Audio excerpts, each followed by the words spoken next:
Bonjour, je vous propose un voyage à travers le XIIIe siècle qui, sans exagération aucune, peut être qualifié de grand siècle chrétien.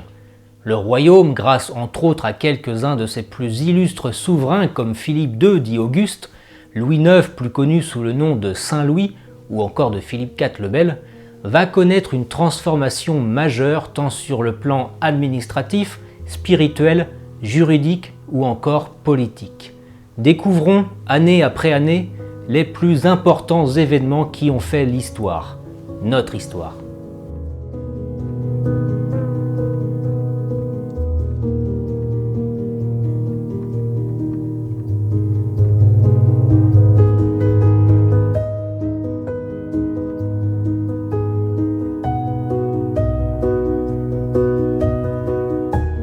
Avant d'entrer en profondeur dans le XIIIe siècle, je me dois tout d'abord d'en identifier les principaux acteurs, puis d'avoir à l'esprit la cartographie de l'époque. Quels sont les souverains en place en Europe occidentale au début du XIIIe siècle? Depuis l'année 1180, le royaume de France est gouverné par le roi Philippe II, surnommé Auguste par le moine Rigord, en référence au glorieux empereur romain. Le Saint-Empire romain germanique, depuis la mort d'Henri VI en 1197, connaît des tensions liées à la succession au trône impérial. Le jeune Frédéric, fils du défunt Henri VI et futur empereur Frédéric II, est trop jeune pour régner. Deux prétendants se font face, Philippe de Souabe et Othon IV de Brunswick, tous les deux élus en 1198. Va alors commencer une bataille de légitimité. Philippe de Souabe finira assassiné en 1208 et Othon IV sera couronné empereur à Rome par le pape Innocent III en 1209. Le royaume d'Angleterre est gouverné par Jean d'Angleterre, dit Jean sans terre, depuis 1199. Pierre II est roi d'Aragon depuis 1196, Alphonse VIII, quant à lui, est roi de Castille depuis 1158 et enfin Innocent III a été élu pape de l'Église catholique le 8 janvier 1198. Revenons au royaume de France. Après la mort de sa première épouse, Isabelle de Hainaut en 1190, Philippe Auguste épouse Ingeburge de Danemark en 1193, mais le lendemain, pour une raison totalement inconnue, la répudie brutalement, l'expédie dans un monastère et fait annuler le mariage le 5 novembre 1193 grâce à une assemblée d'évêques plutôt complaisants. 3 ans plus tard, le 1er juin 1196, il épouse dans la précipitation Agnès de Méranie, une jeune noble bavaroise contre l'avis du pape Célestin III. Ce pape meurt en 1198 et Innocent III lui succède. Le nouveau pontife romain confirme la désapprobation de son prédécesseur en condamnant l'attitude de Philippe Auguste.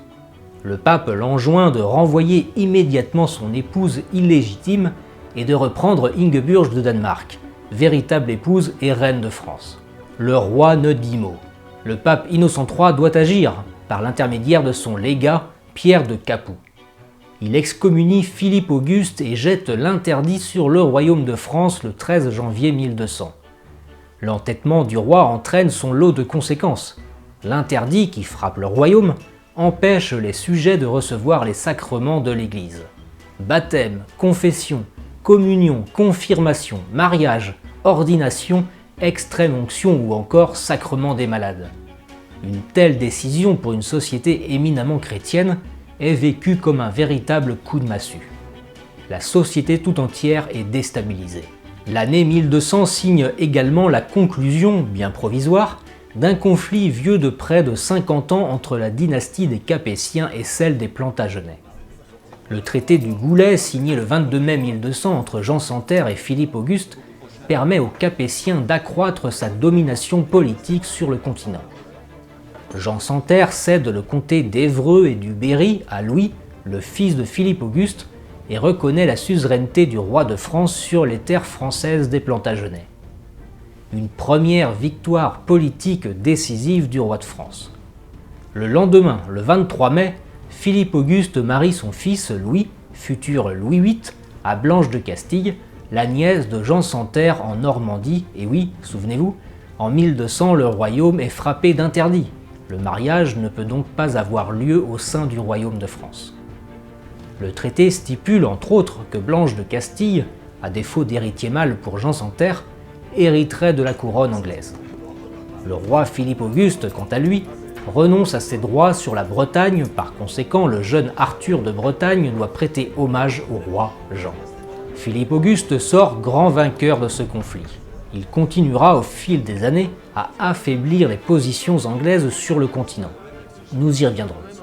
En septembre 1200, fatigué par l'interdit qui pesait sur le royaume, qui était au bord de l'émeute, le peuple se rend en masse à l'assemblée où étaient présents des évêques, des cardinaux et des seigneurs au château de Saint-Léger, à Nesle, pour évoquer le cas matrimonial du roi Philippe Auguste. Les débats amènent le roi à céder sous la pression de son peuple, à contre-cœur et sans conviction. Aussitôt, le son des cloches annonça la levée de l'interdit qui durait depuis plus de 7 mois. En juillet 1201, Agnès de Méranie rend son âme à Dieu en mettant au monde leur 3e enfant. Sa disparition n'améliore en rien la situation d'Ingeburg de Danemark. Après des années d'obstination, persistant dans sa volonté de se séparer officiellement de sa femme légitime, en 1213, le roi de France jette définitivement l'éponge et restitue la reine Ingeburg de Danemark dans son bon droit lors d'une assemblée à Soissons. Sur le plan intellectuel, l'année 1200 marque aussi le premier acte dans la naissance de l'Université de Paris, qui allait devenir l'une des plus éminentes d'Europe. Dès le milieu du XIIe siècle, l'Université de Paris ne s'appelait pas encore université. Elle était simplement une corporation de maîtres et d'élèves. Philippe Auguste, le 15 janvier 1200, signe une charte accordant aux membres de cette corporation le fort ecclésiastique. C'est-à-dire que les maîtres et les écoliers parisiens relèvent non pas de la juridiction civile, mais de la juridiction ecclésiastique. Tous les membres de l'université sont désormais considérés comme des clercs. Ils disposent d'une liberté et d'une sécurité importantes. Sur le plan européen, ce début de siècle sonne l'heure d'un nouveau départ pour l'Orient. Le 15 août 1198, le pape Innocent III a tenté de motiver les preux-chevaliers d'Occident pour la croisade. Mais l'échec de celle de 1189, couplé aux tensions entre les souverains d'Angleterre et de France, ainsi que celle entre le Saint-Empire romain germanique et la papauté, leur fit perdre toute motivation. Il fallut, lors d'un tournoi, un prêtre zélé de Foulques de Neuilly, curé de Neuilly-sur-Marne, vénéré plus tard comme bienheureux de l'Église catholique, pour raviver cette flamme momentanément éteinte. Aussitôt, des émissaires sont envoyés dans des villes-états portuaires, comme Gênes ou Venise, pour négocier le point de départ jusqu'à l'Égypte, centre de l'Empire Ayyubide, grande puissance musulmane de la région. Venise est finalement retenue comme le port d'où allaient partir 30 000 croisés. Leur mission ? Libérer la Terre Sainte alors sous le joug musulman. Quelles sont les forces militaires en présence ? D'un côté, nous avons les troupes vénitiennes associées aux croisés francs, dont les principaux chefs sont Boniface de Montferrat, Baudouin de Flandre, Enrico d'Andolo et Geoffroy de Villardon. De l'autre, l'Empire byzantin mené par son empereur, Alexis III Ange. Le départ est momentanément retardé à cause d'impondérables financiers. Le doge de Venise, Enrico d'Andolo, refuse de laisser partir les croisés avant le paiement total des sommes avancées par les Vénitiens pour la construction des navires, à savoir 85 000 marcs d'argent. Seulement une grande partie des croisés n'est pas encore arrivée, quand d'autres décident de partir depuis d'autres ports.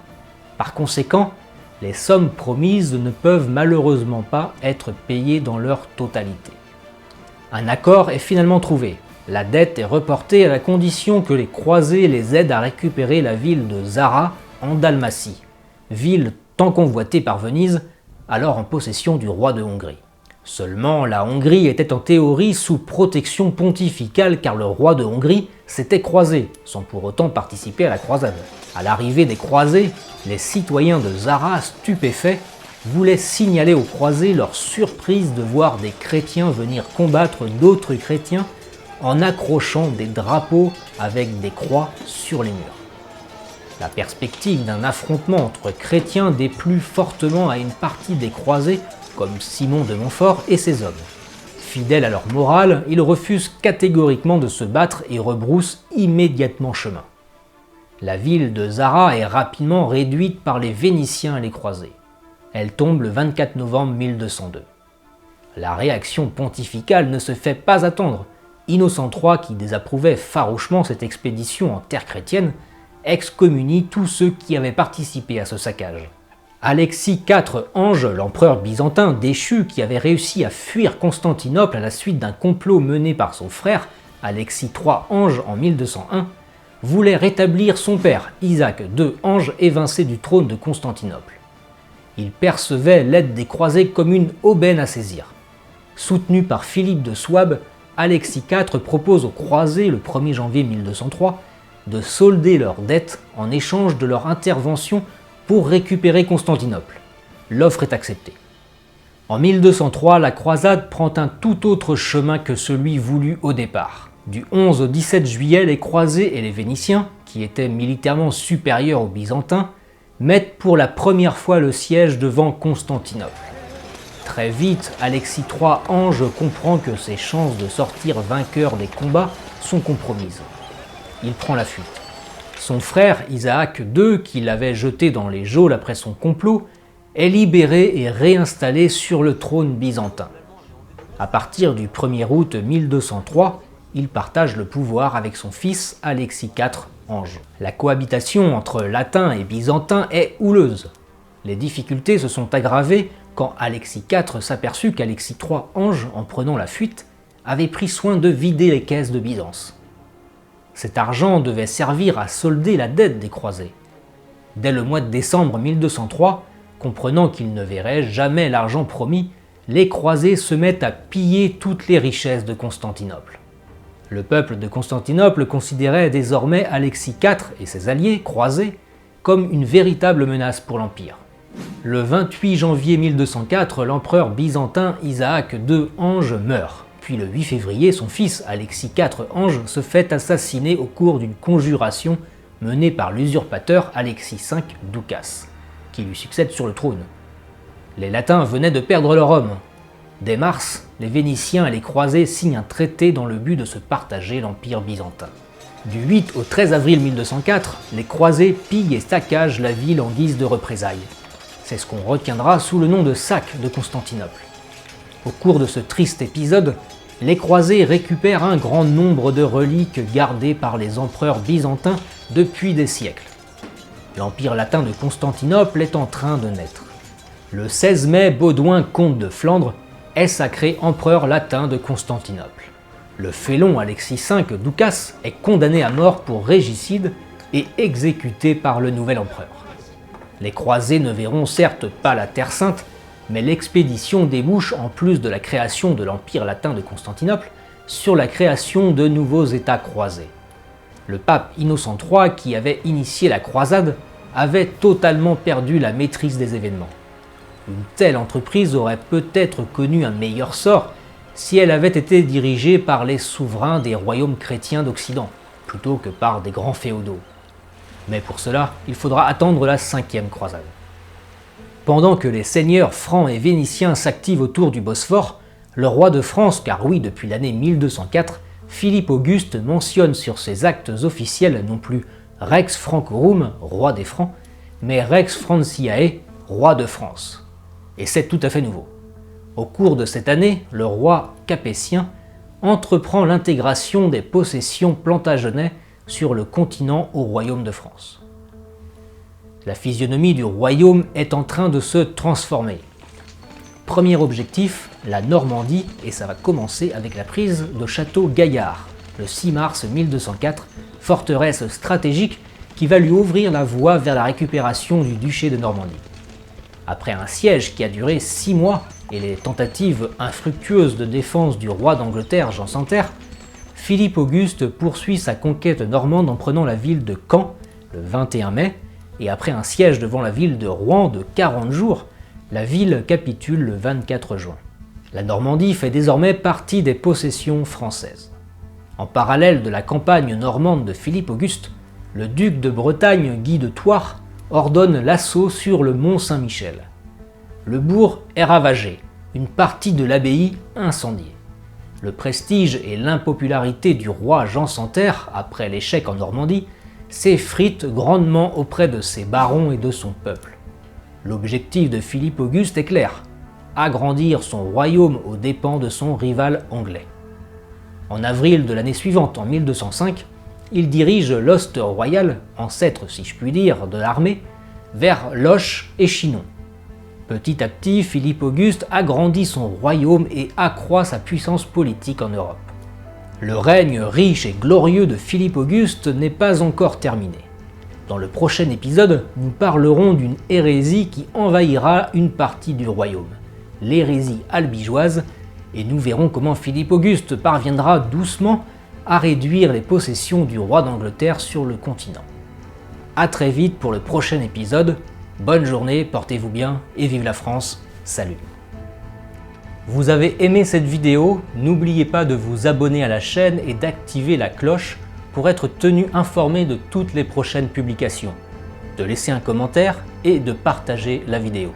Et si vous voulez soutenir mon travail, n'hésitez pas à faire un don via ma page Tipeee ou bien de commander un livre de ma maison d'édition, les éditions Vox Gallia. Merci et à très vite, vive la France!